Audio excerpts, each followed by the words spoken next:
Many people still think that governance is only vested in the hands of the government, but then the reality is that it is completely dependent on the people. The factors of political science, the factors of economics, and also the socio-legal aspects also are a part of this entire governance standard. In its 1992 report, Governance and Development, the good notion of governance was written as the way in which power is used to regulate the economic and social resources.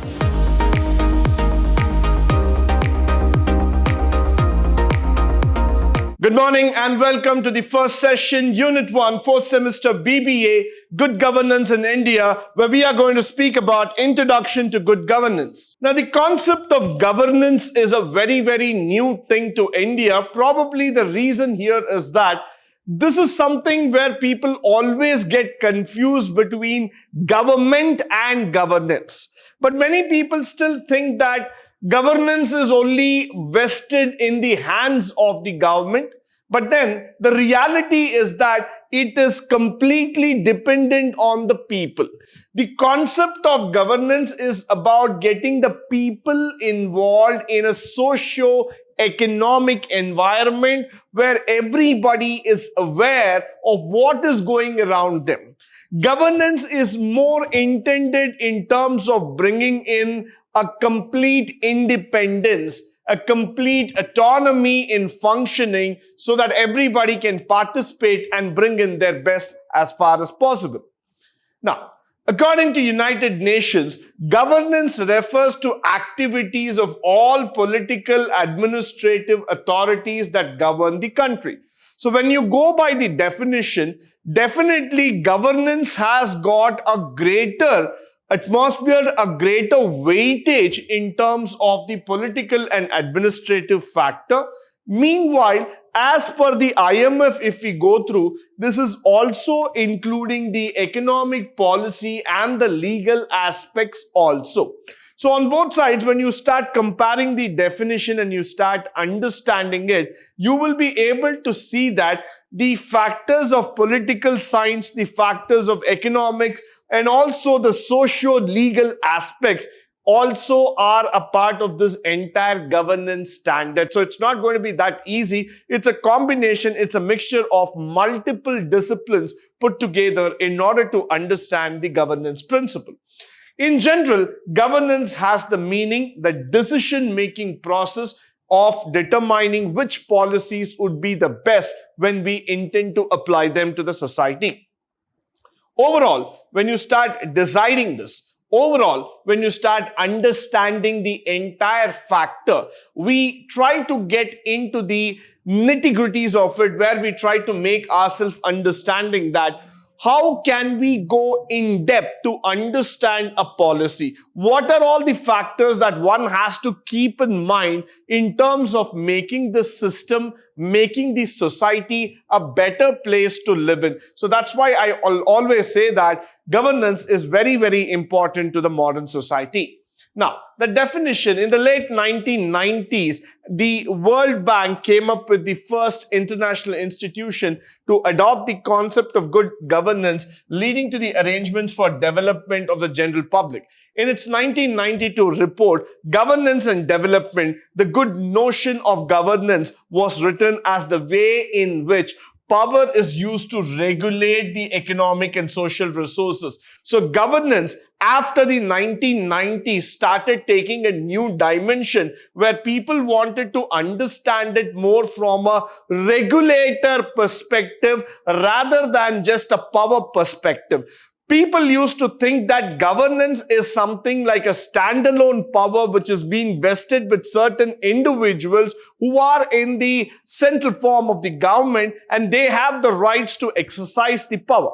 But after the World Bank definition, we started understanding that governance is a mode, it's a method of making things accessible, making things feasible for the common people, and regulating the best part so that everybody is able to benefit from the actions that are taken in the society. This is not just a high-level policy decision that we are talking about, but governance is also from the lowest level as far as possible. Now, when we start talking about the good governance, the definition of good governance itself is often based on the national and international organization. The aim of a governance model is to minimize corruption, take into account the opinions of minority, listen to the voice of the people, and make them use in the decision-making process so that you are able to actively address the needs of the people. So what we intend to understand when we are speaking about governance is that we are trying to understand the needs of the people in depth, in particular. So wherever we find that the red tapeism, or we find illegal activities, corruption, caste discrimination, any kind of activity that could disrupt the entire mankind, that could disrupt the society and the well-being altogether, we need to bring in the governance principle so that you are able to understand the factors, you are able to give a socio-economic justice to all the people. So definitely a good governance has got multiple standards which has to be understood so that we can deliver the right standards to the people at the right time. Followed by, when we start talking about the right principles, the eight most principles of the governance, let us start with the word called as participation. Why participation is very, very important and being the first principle here. It is the concept of good governance where opportunity for everyone is a voice to their opinion, and they have that factor that they can represent themselves. Participation is not just including your name in some activity. Participation is an empowerment that is being given to you so that you will be able to come up and represent the problem that has been happening to you, so that you will be able to tell the people where exactly the problem is. You've been given a chance to represent your problem, your situation to the society. So participation is very, very important, and this is like, the right of freedom to associate and express yourself. So this is very, very important principle that you need to understand, the participation principle. Followed by the rule of the law. To implement a good governance, the legal framework in the country must be enforced impartially. Very, very important. I'm going to stress on this point.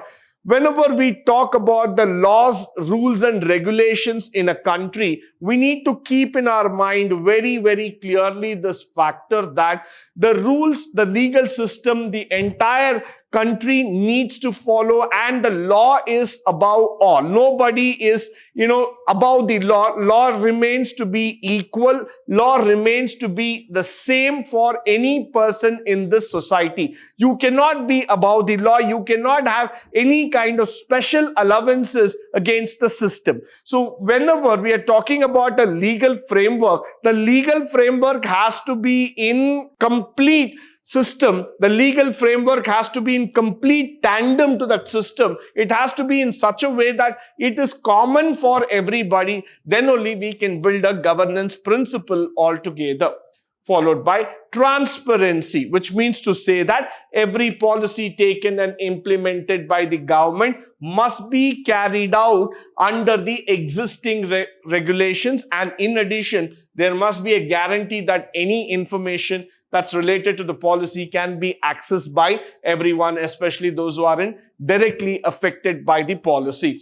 Now, when we talk about the transparency, the government must be able to make the people understand where exactly the policy is implemented. They should have a visibility in terms of the actions that is being taken. So each and every policy that has been created, the governance model that has been created should be transparent enough, should be trustworthy enough so that people are able to see the action and people are able to see that there is a guarantee in terms of that particular decision being taken and the outcome would be in favor of them. So transparency is a very, very important form that we are talking about in terms of this good governance principle. Followed by responsiveness. Now, this is very, very important when it comes to the factor of good governance. What happens predominantly in India is that many a times we come forward and we give ideas and suggestions to the government. But has the government taken it and responded to the situation? Now, for example, let us say that even if you take a complaint to the police station or you represent a public litigation case in the court, what is the level of responsiveness that you are able to get as a citizen? That's very, very important. Why? Because every citizen wants some kind of response from the side of the government or from the authorities, the decision makers, saying that what action can be taken in that particular situation. Most of the time, what happens is that we compromise with the law. What we tend to do is that we tend to take things in our own hand and we just want to get away from the situation. So most of the time, the situation, the challenges, the society is facing so many negative impact where we see that the response level is extremely low. So that is why it is more important for the government to take a quick initiative, a quick response to whichever situation that is being presented by the citizens. So the citizens and the stakeholder, then they will start getting a belief, they will start getting a trust factor that yes, the government will stand by us at all time and solve our problems. Followed by the consensus oriented. Now, this is very, very important. Why? Because whenever we are talking about the word called as consensus, what is that we are trying to address? The fifth principle is related to the decision-making process, which is called as the consensus. Whenever we are using this word consensus, that means to say that let us take the opinion of everybody and take it into the decision-making policy system. Now, what happens is everybody starts speaking, but at some point of time, we just tend to ignore all of them. We just believe that whatever we take as a decision, that is the final. But here, what we want to do is that the consensus has to be accepted by everyone and it should not harm anybody. So whenever you are taking a decision, whenever you are submitting a policy level document, it needs to address the challenges faced by everybody. And the solution needs to be beneficial to all, which means in the society in large, followed by it should not create a negative impact to anyone. So that is why consensus oriented is a very important principle in good governance. Followed by equity and inclusiveness. Probably we have been talking about this word called as inclusiveness today in many forms and formats across the corporates, even in the public sector altogether. Now, good governance ensures that justice for the community, which means everyone will have the same opportunity to maintain and improve the welfare. Now, what we have to understand in India very clearly is that the approach in terms of equality that has to be presented. Many people think that in India, we are not a part of the society in the sense we have not been given a chance to be a part of it and we have the equal rights to go ahead and present and take forward things. Why? Because we still believe that there is an inequality that persists in our community to a large extent, and thanks to the political system and the socio-economic system which has created a huge gap between the citizens and the government altogether. So what happens here is that many people think that it is our fate. We have to just continue living a life just like this. We cannot go ahead and challenge the opinion of the government. Neither we would be in a position to challenge the decision or the policies that are being taken at the top level. Now, what we want in good governance is that equal opportunity that should be presented to each and every citizen. Everybody has the right to live a good life in the society. Nobody can be denied from their basic rights. So that's exactly where we want to point out this factor that good governance means that everybody gets the same opportunity. Everybody is included as a part of the society. You cannot demark anybody. You cannot demotivate or just take people out of the society based on caste, creed, gender, sex, religion. No, you cannot do that. That's not expected as a part of a good governance. You need to include everybody, and everybody's voice would be considered to be equally important.